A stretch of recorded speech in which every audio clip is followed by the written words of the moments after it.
Hi, welcome. This is Dr. John DeMartini. This is one of the most amazing and inspiring shows that you can listen into. If you want to be on the edge of your seats, if you want to open up your heart, if you want to expand your mind, and you want to meet incredible people, stay tuned because you're just about to experience a transformative radio show that will change your life. And you're listening to the Dr. Pat Show that's coming up right next. The following audio is via a Skype call. Welcome to the Dr. Pat Show. Talk radio to thrive by. Powerful, inspiring, and coming to you live, bringing you stories of people like you and me, busting through and living life full out. Get ready to dare to wonder what your life would be like if you knew you could not fail.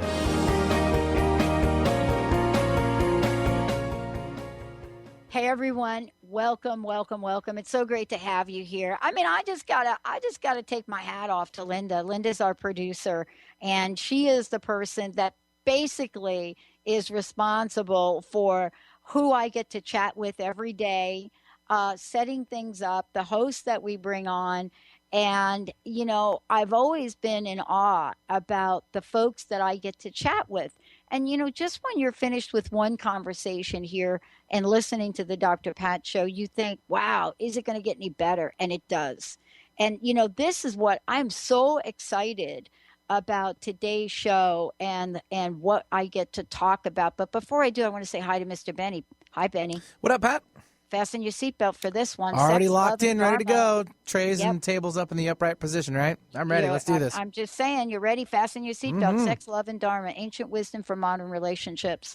And what I like to say is Simon Chokoski is joining me here today. Simon Chokoski is the way I originally said it. And then as soon as he comes on, we're going to have him say it. But the point is that the book that Simon has written, it's just off the charts. And one of the things I want to say about it, I get thousands and thousands and thousands of books that come across my desk. And every once in a while, I will get a book like this. And I'll start to look at it and I'll start to read it before I actually do read it. And then what I realize is what we're really talking about here is a spiritual journey. Now, why do I say that? Well, I'm not going to talk about that. I'm going to let Simon talk about that because, you know, he is someone that besides being the author of, you know, amazing books, being out in the world, talking about this, you know, to talk about whether you're talking about winning or you're talking about Vedic astrology or Dharma, or it doesn't matter. Whether you're reading his books or you're watching his DVD programs, or you know that he too was a teacher of Sanskrit. What is that? We're going to talk about that today. What does that mean? And how can we actually have a conversation about some of these very ancient approaches to living that are now so relevant today? So if you've read what he's written, if you've seen him on radio and television, he travels the world, he does seminars. One of the things that you know is that he has been called to show up in this world to shine and to shine a light on conversations that many of us have been afraid to have and which are so relevant and necessary in today's world.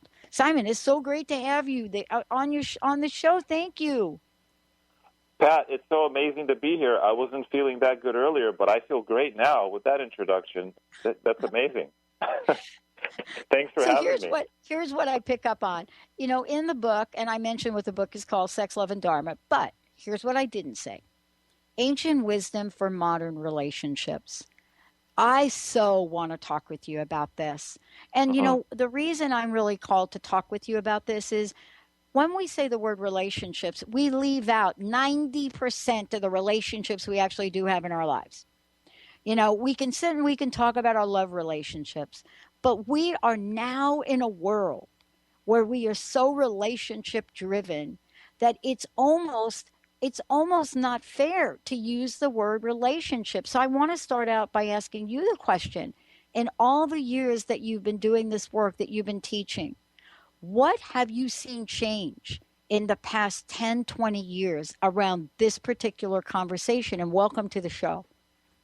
Thank you very much. Thank you for having me. And the thing that I've seen more and more become more validated over the last 10, 20 years is this, that science is proving a lot of these ancient theories and ideas about how we relate with ourselves, our own bodies, how we relate with others, and how we relate to the environment. And I'll go into specifics about that in the show. Yeah. But that's what's really amazed me is that science and sort of the empirical method is coming around to say, oh, yeah, this stuff works.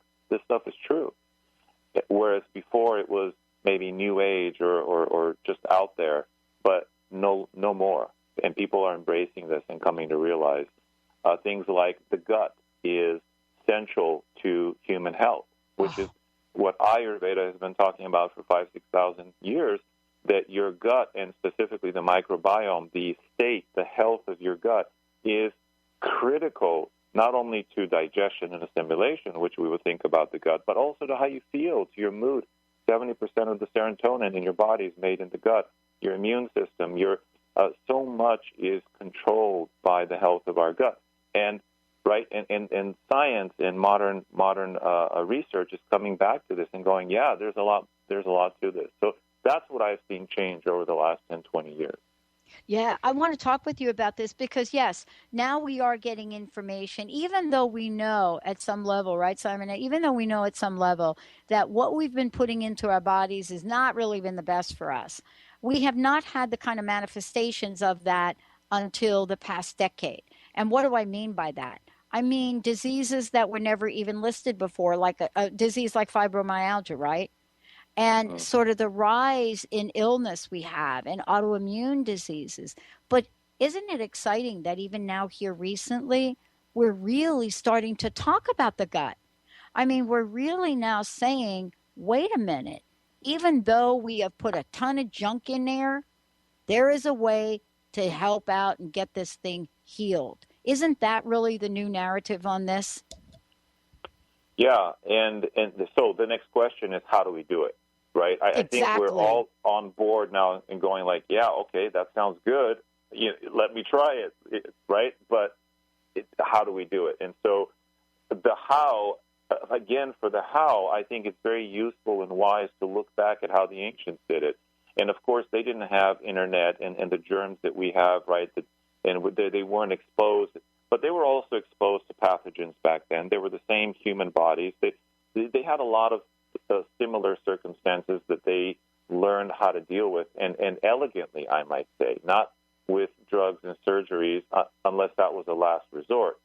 So the how, I think, is going back to seeing what they had to say and then reinterpreting it for our modern age. And that's what I've attempted to do with a lot of the recommendations in this book. What do you think is the greatest challenge, Simon, that, and I ask you this question from different levels, and I want to just be clear about it. When I say what are the greatest challenges, one of the things I'm asking about, not just about the body, but let's take a look at body, mind, and spirit, because these things work together. What do you think in humanity right now, or at least in this country, what do you think is our greatest challenge? What do you think is what's holding people back from truly emerging and shining in the world? I think the greatest challenge, and this is probably not going to be the answer that you may be expecting, but the greatest challenge is a challenge for space, for creating space, both, again, in the body and your gut, space between meals to allow your body, like a dishwasher, to do its cycle before you pump new dirty dishes in there. To create space in your home that's sacred so that your home revolves around that sacred space. To create, and we know from Einstein that space and time are in a sense the same thing. So to create space in your day, an hour, a half hour, that is just your time, because we're so bombarded by demands. Oh, I got to answer this email. Oh, my neighbor's at the door. Oh, this is happening. My kid is calling me, right? No, create space for self-expression so that there's a reason we're here on this planet, and it's not just to answer every email, to pay all the bills. That's a prerequisite, right? That has to get done, but I think we lose ourselves. And so the greatest challenge in the internet age, in the current age, is the battle for space and time and personal space. And I find that when you carve out that space, that your relationships improve, that your health improves, your spiritual life, your connection to your divine source improves. And again, we can talk about some of the ways we can do this, because I'm very if something doesn't work, if it's not practical, then it's not. I don't need it. I agree with you. Great, right? I agree with you. It has to work where the rubber hits the road. So, yeah. And I want to take a short break, and when we come back, talk about that. The other thing is, I love what you said. It has to work.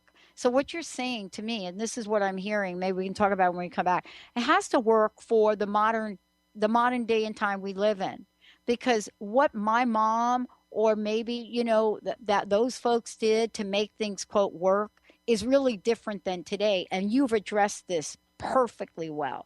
We're going to take a short break. When we come back, we're going to talk a lot of things. What is the love-hate relationship we have with water, folks? What the heck is that about? The love-hate relationship we have with that. Stay tuned, everybody. We'll be right back.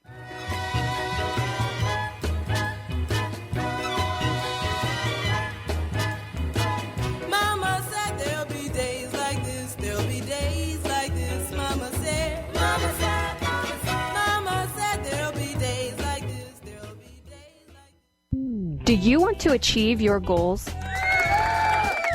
Do you want to strengthen relationships with others? Do you want to improve your financial status? Colette Marie Steffen is partnering with Mark Kettenbach to bring you an energetic upgrade online experience launching in April. Unfold and develop your full potential. Visit energeticupgrade.com today for more information. That's energeticupgrade.com. Access Consciousness is coming back to Seattle this April for 3 amazing events. Mark your calendars. April 20th through the 22nd is the Access Consciousness Body Classes, created by Gary Douglas and Dr. Dane Here, facilitated by Dr. Glenna Rice. Explore verbal processes and hands-on bodywork that will unlock the tension, resistance, and dis-ease of the body by shifting energy dynamically. April 23rd through the 25th is the Advanced Access Body Class with Gary Douglas. What if you could undo a whole lot of limitations that you have locked into your body and create an alteration of the way your body functions? Then, on April 26th at 7 p.m., join Gary Douglas for the Abuse Hold class. This is the first time ever that this dynamic process is being presented in a class format. Find out more about these Access Consciousness April events in Seattle by visiting transformation.events. That's transformation.events. Hey everyone, meet my friends at the maca team. The ancient Inca root vegetable maca is known worldwide for its huge array of health benefits. As a family-run company of true maca specialists, the maca team is here to bring you the best maca the Peruvian mountains has to offer. Yellow maca, used to promote endurance, vitality, fertility, hormone health, and much more, is on sale now. I love it. Visit themacateam.com to order yours now. themacateam.com. On the cutting edge of the new mainstream, Christine Upchurch is passionate about bringing together science, psychology, and spirituality in a way that can be applied to our everyday lives for true transformation. The Christine Upchurch Show, stellar conversations to illuminate your journey, engages some of the most outstanding visionaries on the planet in lively dialogue to inspire you to become that bright light you're meant to be. Join Christine every Friday at 11 a.m. Pacific Time on KKNW, AM 1150, and Transformation Talk Radio.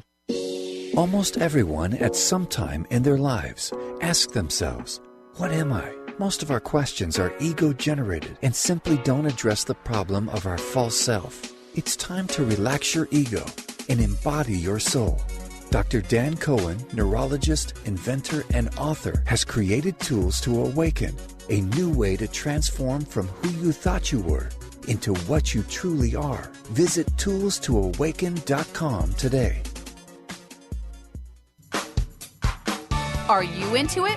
For the month of April, take a picture in your Intuit apparel and post it on Facebook for all to see and receive a reading from Lynn Brown on your Facebook page of your prominent aura color and what it means for you. Make sure you tag Lynn Brown or the Are You Intuit Facebook page with your photo so Lynn can find you. Visit intuitapparel.com today and wear your intuition with pride.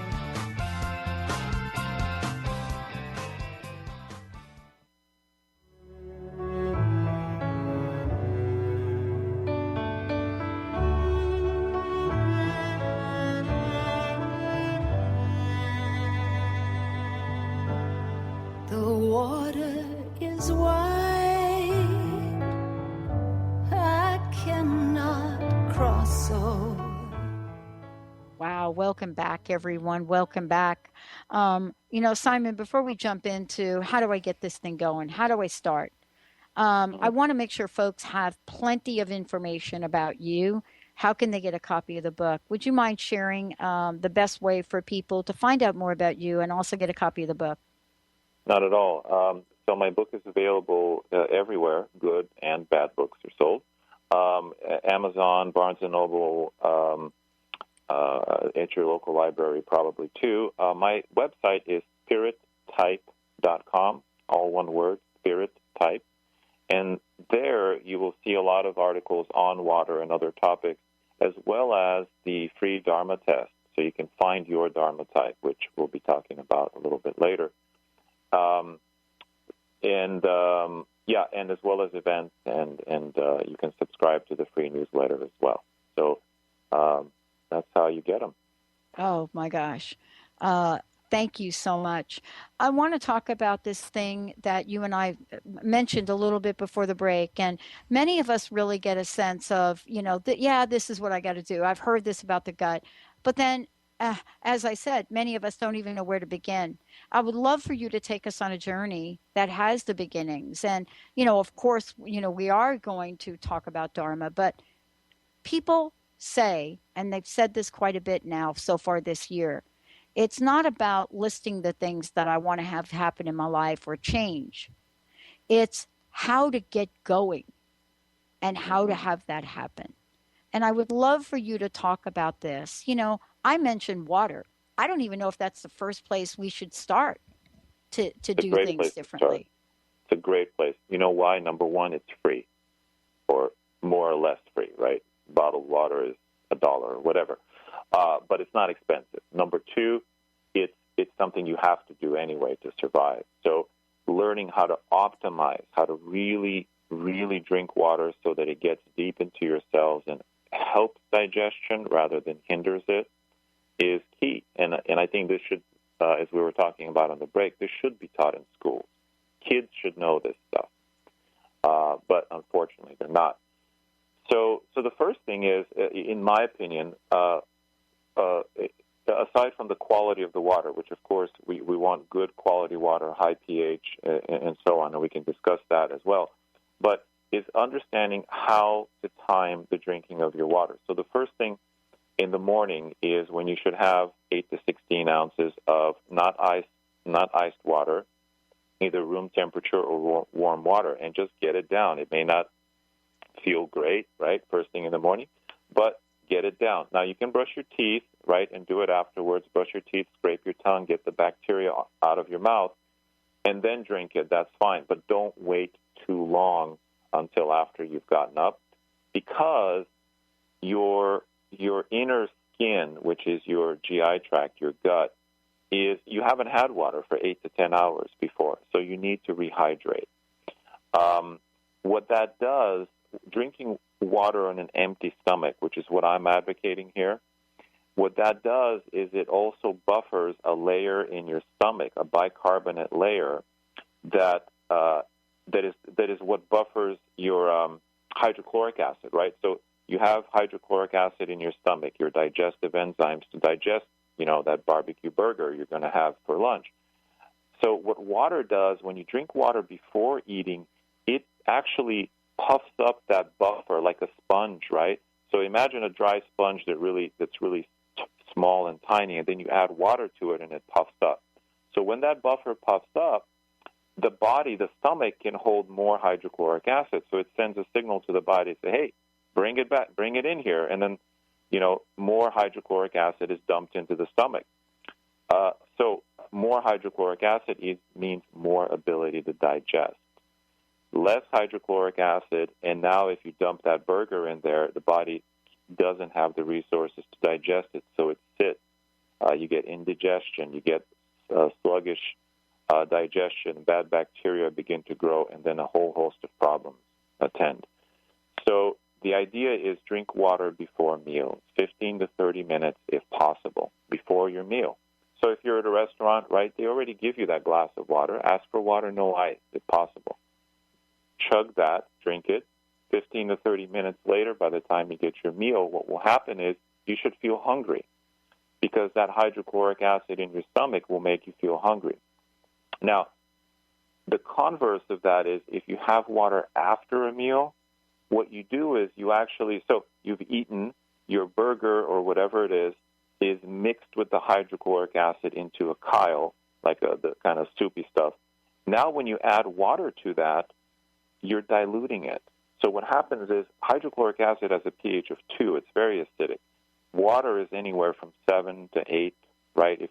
9 if you get very good alkaline water.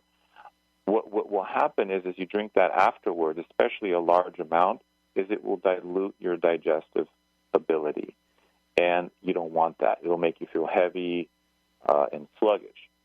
So, which is why people tend to get heavy and sluggish after eating. It means your digestion isn't at par. So my recommendation is drink 8 to 16 ounces of water before your meals. So first thing in the morning, before lunch, and then before dinner, at least. Then wait at least an hour after eating before you drink again. Now, if you're having peanut butter and rice cakes, you're going to need something to get that down. So that's okay. You can take sips of water or whatever you're drinking to get your food down. That's all right. But don't chug a thirst buster after your meal or a tall glass of water. At least an hour, preferably even an hour and a half after. Wait that long after your meal before you drink. Does that make sense? Yeah, absolutely. And, it's kind of the thing that, we're talking about here for people to really understand how this works. I mean, I heard not too long ago that we literally walk the planet, at least here, we literally walk the planet pretty much dehydrated. And, we're not in an environment where we have to carry water from a river or, live in a place here in this country where water is not available. And yet, ironic. Even with that, we walk around dehydrated. Is that what you're finding as well? Absolutely. And dehydration then it leads to a whole host of other problems. I mean, imagine a dry saddle, right, on a horse or a dry piece of leather. It's easy to break. It cracks. It doesn't absorb. It's non-functional. When your inner skin gets dry like that, it also becomes dysfunctional. So we need to stay hydrated. And drinking water and drinking it on an empty stomach is the first step. I mean, there's other steps as well, but that's the first step. Yeah. What do we say to folks that say, well, wait a minute, I'm not necessarily drinking water, but I am drinking other things. And so sometimes we look at other things and we say, yeah, I'm drinking that. Clearly there are the other things that we're putting in a category over here that no, that's not water. But then there's always the green tea controversy or the controversy about lemon in water.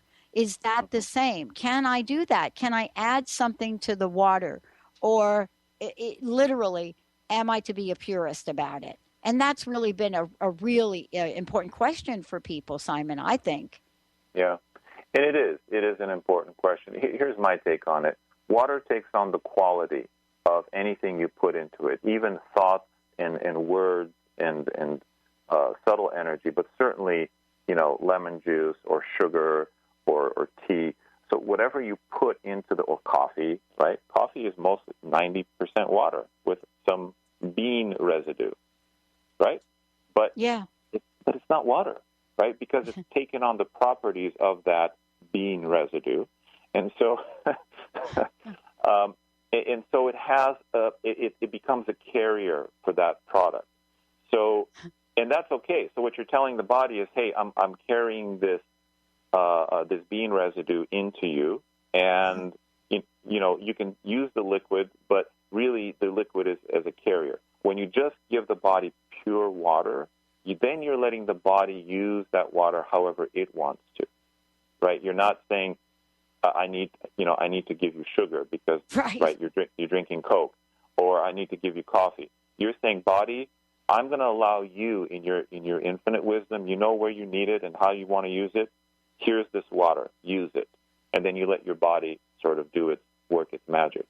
And if you think about it, you're not responsible for anything. You get a cut. It's not you who makes it heal, right? It's not the neosporin that heals it. It's your own body because it knows how to heal itself. So by giving it pure water without anything in it, you can add some trace minerals. You can add some things that don't add caloric value, first of all, so no sugar, and that don't significantly change its taste. Mm-hmm. That's okay, but to me that's the limit. So when you give it that pure water, then you allow your body to do with it what it wants to. Drinking lemon water is not bad. It's great. Mm-hmm. It's actually cleansing. Ayurveda, the ancient healing system of India, says that lemon water is good for losing weight. It will help to heat the body slightly. It helps the liver to detoxify. So, but then, see, you're giving an order. You're telling, all right, I want to detoxify. I want the liver to do. You're not letting the body do what it wants to do. So it's good, right? It has a medicinal purpose. But I would still, in addition to your lemon water, or at least, you can have lemon water for one of the things, before lunch, let's say. But the rest of the time, still make sure you drink pure water. That's my take on it. I love it. We're going to take a short break, everyone. When we come back, we're going to talk about sex, love, and Dharma. What is Dharma? Do you all know what Dharma is? And how do we know what Dharma means to us individually? Let's take a short break, everybody. I am so thrilled. What a great show. When we come back, we'll talk more about this, give you lots more information. And certainly for those of you out there, if you have any questions, give us a call, 1-800-930-2819. But guess what? We've actually got 3 copies of the book to give away. How cool is that? We'll be right back.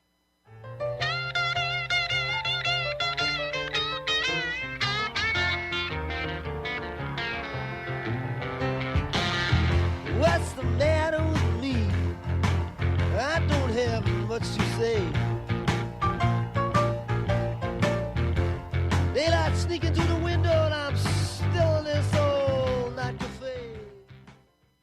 Artie Hoffman is the hottest psychic with the warmest heart and the host of the hit show Angels and Answers. A renowned psychic, medium, spiritual life coach, and an entertaining motivational speaker, Artie has helped over 15,000 people with his amazing intuitive gifts, his passion, and his humor. Call 877-ANGEL-02 to schedule a personal reading or to have your own psychic Artie party. That's 877-ANGEL-02. And visit artiehoffman.com and Angels and Answers on Facebook.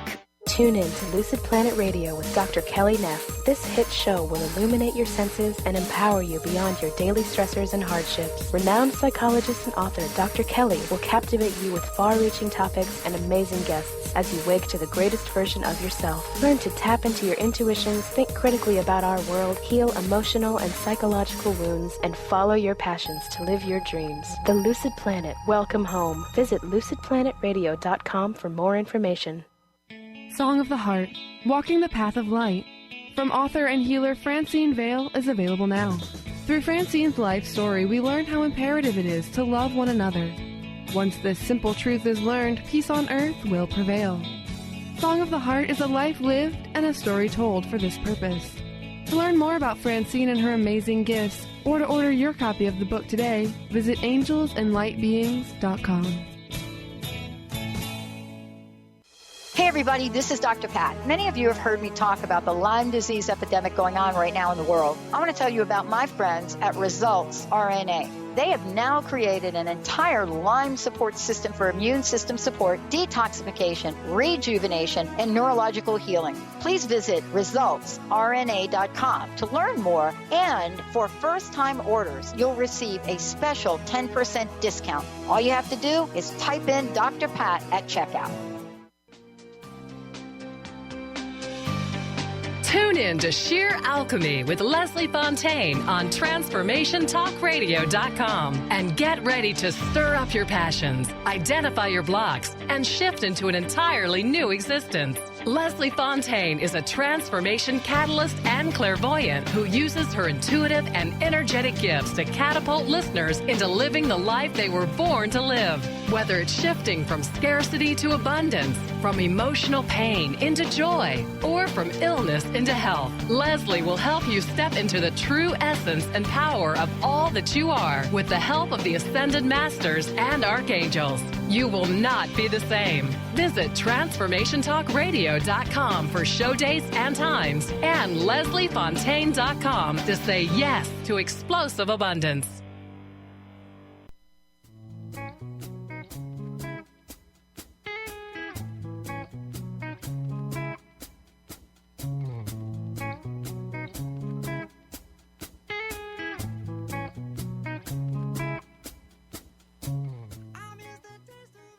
Hey, everybody. Wow, welcome back. It's so great to be tuning all of you. You tuning all of us. We're just like tuning. We're like tuning each other.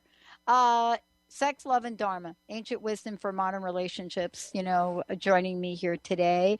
As I said, Simon Chakosky is joining me. And what I want to say is we're going to talk about Dharma here in a minute and what that means. And he's got something very, very cool that he does around Dharma. But one of the things that I think in the book that I was reading about is, he has, there's a conversation written about here about primal archetypes. And I found it fascinating, as I'm sitting here and I'm looking and I'm going through this, and I'm thinking about, well, wait a minute. What is this archetype thing that just keeps coming up for me over and over and over again? And so then I started to read about physical Dharma. And he talks about lifestyle. Simon talks about lifestyle practices to optimize our sex appeal.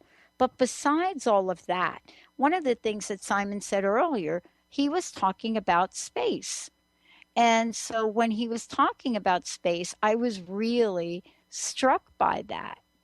And, struck by the idea that here we are and, we're in this world and we're so not aware of our physical space or space that we live in. Now imagine yourself, you've lived pretty much alone or maybe in your mom's house most of your life. And then all of a sudden now you're in a relationship. And you're thinking, wow, I'm now in this relationship. And I think what I have to do is we're going to, move in together, going to live together. And now this space that was all my own is not my space anymore. So when he said that, or when Simon said that earlier in the show, I was thinking to myself, wait a minute, that is so important. I also was really struck by something that goes back, in the workplace. It used to be in the workplace when people worked together, there was this idea of how to be at work.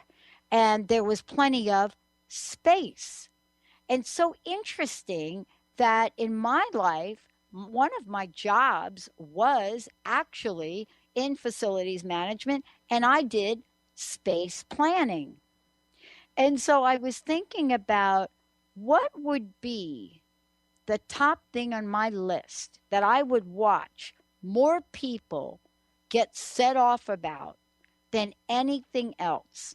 And I was thinking about this because Linda and I were talking about this a little bit. Here's what it is.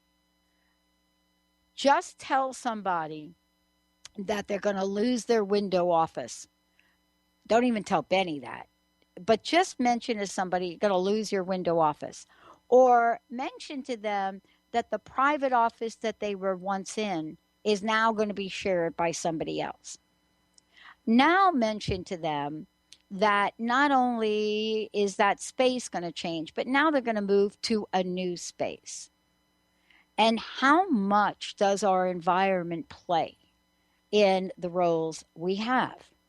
Now, Benny, do we have Simon back? Oh, yeah, he's back. I'm back. Simon, it's interesting since you were talking about that I was really struck by this job that I used to have. And I had it for a really long time. And I've never seen more people go from 0 to 120 on the anger meter than when you start to talk about taking their space away from them or changing their space. And you had mentioned this earlier in the show, but I actually didn't put it together. Now let's talk about relationships and relationships in life and how that even works.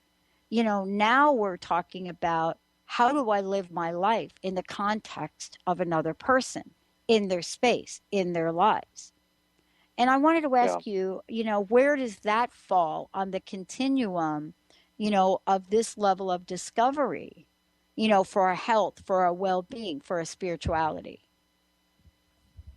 Yeah. Well, Joseph Campbell called Sanskrit, this ancient language, the spiritual language of the world. And in Sanskrit, in that language, the word for happiness is sukha. And sukha literally means good space. So, and it's a really profound idea when you think about it, because what does the word happiness actually mean? Well, in Sanskrit, it means good space, and it relates to good space on 5 levels. The first is the physical, right? The body, which we discussed a little bit before. The second is your environment. So if your body is full of junk, right, you're constipated. If your environment is cluttered, it's hard to be happy. It's hard to be positive. And the third level is the social. If you're not in the space, if you're not working at the job that you were born to do, right, that you're naturally, that gives you, that exhilarates you, right, then you're not happy. You don't have good space. And then the next level is the space of the spiritual. If you're not in a good space spiritually in relationship to in relationship to creation itself, then no matter how strong your body is, no matter how clean your house is or how good the job is, then you're still not happy because you don't have good space. And so the traditions that have evolved from the Sanskrit and the Vedic tradition all teach us how to create that good space on these 4 levels that I enumerated. And there's one other level as well. So space is so important to happiness. And good space is tantamount to happiness. Bad space is tantamount to unhappiness. So just as you've seen, right, with people's exterior space, I would put it to you this way, though. Yeah. The internal space, the mental and spiritual space is the most important. Then you can have someone live in a shack, in a shanty, in a corner office with no windows, and they can still be happy. Totally. I agree with you completely. I mean, I was hoping you were kind of going to go in that direction because, I've seen people, and I alluded to this in the last show. I used to deliver mail for some of the most prominent, scientists on the planet, when I was a clerk in the phone company. And these people, you looked at their space, and it was really, oh my gosh, you would never believe it. But boy, they were happy. See, this is what I love about the conversation. Because were people really angry about the physicality of their locations, or was it really something else? Mm-hmm. Yeah, and that, and the physicality of the location exacerbated, right, exactly. This idea in them that their space isn't perfect or it's being encroached upon. And, so again, there are ways and there are techniques to create good space for yourself. And one of them that I found very useful is the Dharma type. Knowing your Dharma type is a bit like knowing your gender. Think about, for example, if you woke up one morning and you didn't know if you were a man or a woman. Think about all of the choices that you take for granted, like what clothes should I wear? When I'm at the restaurant, which bathroom should I use? How do I walk? How do I talk? How do I present myself to the world? Those choices are automatic if you know that archetype, male, female. And actually, for many people today, that is a struggle, right? The transgender community and so on. Yeah. But in my mind, not knowing your Dharma type is tantamount to not knowing your gender, because once you know who you are, if you're a warrior, educator, merchant, laborer, or outsider, these are the 5 Dharma types. Once you know your type, decisions become so much easier, like what job should I have? How do I behave when I'm on a date? Right? They say just be yourself. Well, which part of myself should I be? The one that eats Ben and Jerry's and is watching, reruns, or, the other part that's doing something else? We are many things. Knowing your archetype and harnessing that and aligning yourself with that is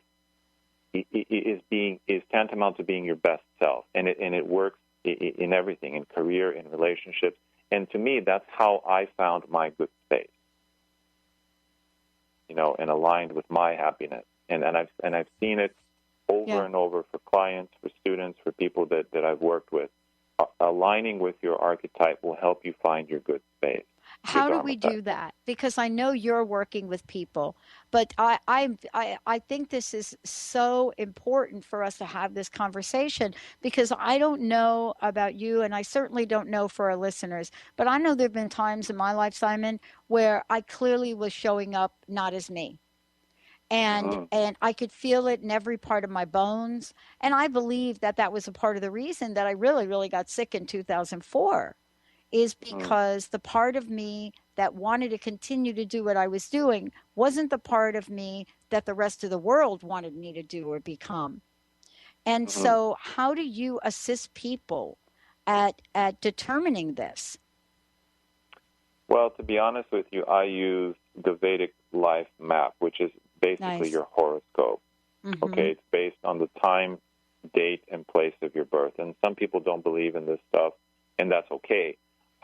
I find that the Vedic life map is like a snapshot of your karmic DNA, if you will, in the sense that it shows us your karma, your dharma, who you are at a core level.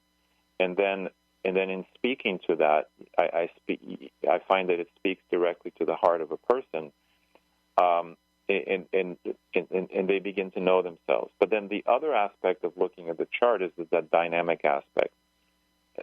This year you may have a certain dharma or a certain karma, let's say. People know this word karma, that you're experiencing. And then next year there's something else, right? There's always something coming up. And understanding that now you're in a certain cycle that requires you to express yourself in a different way, you can sort of align with that. It's like, you and I were both, I was born in the United States, for example. I'm American. But that Americanness gets expressed differently when I travel to France or when I go to Uganda, right? It's conditioned. And so by looking at the chart, I can say, well, this year, your Americanness, your Dharma type, will be conditioned in this way. Next year, it'll be conditioned this way. And you can sort of walk having guidance and understanding what's coming and what has passed. So in essence, I use the chart as a counseling tool to help people find their dharma, their purpose. That's what this word dharma means. Your core design, the software that you were born with, and how to get the most of it. I don't know if that makes sense. It does make sense, but and this is really why I wanted you to speak about this for a bit. It's because we're living in a world right now where there's so much information that comes our way on any given day. And, I don't know pretty much about what goes on in the rest of the world, but I will say this. I hear from people that I know and people that come on the show how they really are struggling to keep up with the information. And I've heard some things like, for example, folks say, it's so not me. You know what I mean? I've heard that expression so many times, Simon. It's so not me. And yet they don't really quite know about the tool that you're talking about. But isn't it important in the work that you do and you help people with this to understand, okay, why, yeah, it definitely is not you, but there's something else you might do about that. I mean, isn't this really looking at how to create harmony in times and situations that may not call for harmony in some way, right? You know, know yourself, and everything else Yep. opens up from there. Yeah. The idea is, and I've said this before, I've even tweeted this out, that we are all looking for love, God, prosperity. The thing is, love, God, and prosperity are on your path. Find your path, and then you find them all. They wait for you there. And so what I do and what the Dharma types do, they're an incredibly effective and simple tool to help you know your design, your path. So it's like a computer. Are you Windows or are you OS 10, right? If you know the software you're born with, then you know what it's capable of. I wouldn't do Windows stuff on a Mac or Mac stuff on Windows. I wouldn't put diesel in a regular fuel engine, right? It's just understanding the technology of this body and mind that you were born with. And then once you understand it, things become easier. You know which information, for example, is relevant. And this was what we were talking about, creating space. Well, how do you create space? You realize which information, which is useful for you and which isn't. And you can throw away the irrelevant stuff. And that helps you, again, create space and sacredness in your life. So knowing these 5 basic archetypes and which one you are, and again, there's a free test, and there's a test in my book and on the website. Very easy, takes 10 minutes, and you'll find your Dharma type. Has a lot to say about how well you integrate the space of your relationships, in your body, your health, and in your social expression, your career. Yeah, I wanted to talk to people about this because it's really interesting. When I looked at the Dharma types, and I want to talk with you about it. But first, Benny, let's give a copy of the book away. 1-800-930-2819. 1-800-930-2819. And people can go to the website. Simon, would you give out the website again for folks? You bet. It's spirittype.com. Just like it sounds, spirittype.com. And I want to ask you this question. Do you find that people are a bit surprised about, okay, I've gone through and I thought I was this Dharma type, but wow, I just figured this out and I'm something else. How does that work for folks? Or have you been finding with folks that, wait a minute, yeah, once you do this, you're going to have a really good sense that this is truly you? No, the first one is true, because people sometimes go, well, merchant, well, I don't work in business, so I'm not a merchant, right? Because that word doesn't really describe what a merchant's Dharma purpose is. So some people shy away, I don't want to be a laborer. Who wants to be a laborer? Well, laborers are the most devotional, nurturing types. Merchants, the Dharma of the merchant is to create opportunities for others, win-win situations for people, to create joy and laughter. Some of the most well-known people in society are merchants, from Leo DiCaprio to Muhammad Ali to Marilyn Monroe and Elvis, because they are able, through their ability to make people feel good, to make money for one, yes, but also to create opportunities for others, and through generosity, through charity, through giving. And that's the evolution of that type, the merchant. So it goes beyond the name, right? A warrior isn't just about fighting. In fact, the best warriors, you'll never see them being aggressive because they solve problems. Warriors know how to solve problems and protect people from who can't protect themselves. And if they solve the problem, then there's no need to be aggressive, right? Right. So there, sometimes there is some confusion about, I can't be a merchant. I'm not a warrior because I don't fight. That's not what the archetype is. So you have to look a little bit deeper. And also, I could see how people would have confusion around, wait a minute, I'm a woman. I don't think I could be a warrior. And, isn't that interesting? I'm not saying that we all think about that now, right? Sure you can. Celine Dion is a warrior. Angelina Jolie is a warrior. Warriors simply, by the way, if you look at them, they have a certain posture. So you can often tell which type. But warriors fight for those who can't fight for themselves. They have a strength, a leadership ability. You are who you are regardless of gender, regardless of whether you live in Georgia or, Georgia in the former Soviet Union or Atlanta, Georgia in the U.S. It doesn't matter. These Dharma types are universal. And I would say that is the hard part, finding your type. And I've, the quiz helps, my books help, right? But once you know it, then it's smooth sailing from there. It's not like the horoscope where, okay, I know I'm a Leo, right, because I was born at this time.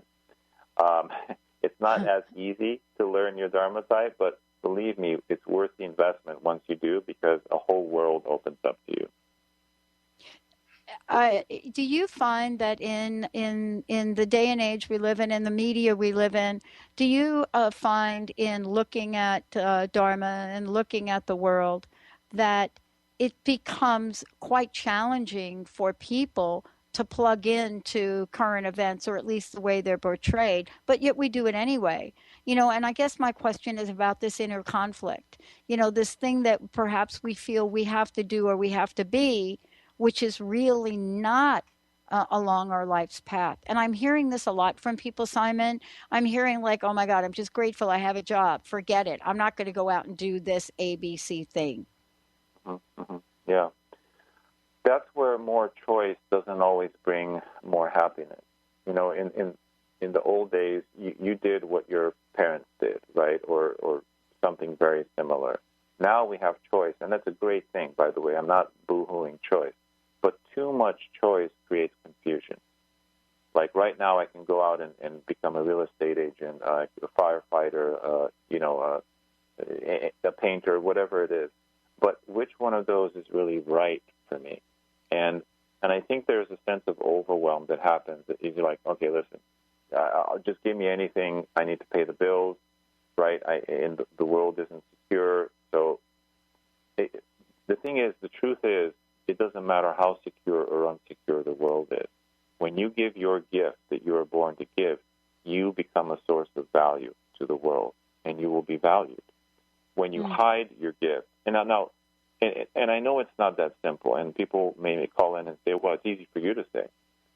And then they're right. It's not simple. It's not easy, and it takes a little bit of work and some courage to step into this and, discover what your gift is. But if when you do, my message is that when you do, you will always have value, no matter what's happening in the world, no matter if the world is coming down or not. And so, not to mention when everything is going great. So, right? Yeah. So it's still, there's no excuse in my mind for not doing your Dharma. I want to ask you a question. I took the test. And so I just saved this for the last couple of minutes. I took the test, and the results that I got back said that I'm one of two types. So for some reason, two types popped up. Yeah. And they always do. So that's because, and one type will likely be your Dharma type, and one will likely be the life cycle that you're in. So earlier I said, you can be born American, but you're traveling through France. So you can. So what were your two types? Educator and educator was one of them, and outsider was the other. Outsider. Sure, exactly, perfect. So as an educator, right, your Dharma is to give wisdom to the world, and as an educator, you could be at a bus stop at 2 a.m. People will still walk up to you and start telling you their problems because there's this sort of yes, absolutely. Listen, once I start talking about the types, and you're that type, these things just ring true, and you'll know it to be the case. Because there's a sort of non-judgmental quality, and even if you are judgmental internally, people don't sense it, and they want to open up to you. So that's, yes, you're an educator. Being in an outsider period life cycle, whether it's for a year or for 20 years, means that what you're teaching isn't, arithmetic. You're teaching sacred arithmetic. You're not teaching business. You're teaching the spirituality of business, right? You're doing it from out of the box kind of way. Definitely. So that's those two types. One of them is your Dharma type. One of them is the life cycle. And every person who takes the test will get that answer. They'll get two types. Then the key is knowing which Dharma type you are and then which one is the cycle that you're in. And that makes it unique for you, right? I love it. Simon, this has been great. I hope you'll come back, and we'll do a whole show if you would come back. I would like to do a whole show about Dharma types and open up the phone lines and really have a conversation and engage the listeners in it. I hope you will come back. I would love to. And I have some wonderful gifts for your listeners as well. And I feel like this has just been the icebreaker today. It has been the icebreaker, and and it's interesting. You've got my attention because now I'm really starting to look at this in a different way. I wanted to wait to actually do this because I literally didn't want the show to be about me so much. But next time when we come back, and Simon joins us, we're going to open up those phone lines. For those of you out there, go ahead and take it. Go ahead and take the test. It doesn't take long at all. You can go to spirittype.com, get a copy of the book as well. Simon, thank you so much for today. It's a pleasure to be here. And I want to thank you all for tuning us in and turning us on. I want to thank you, Benny, for pushing all the right buttons. Okay, later on today, don't forget, Lyme Talk Radio at 1 o'clock on Transformation Talk Radio. We'll see you then.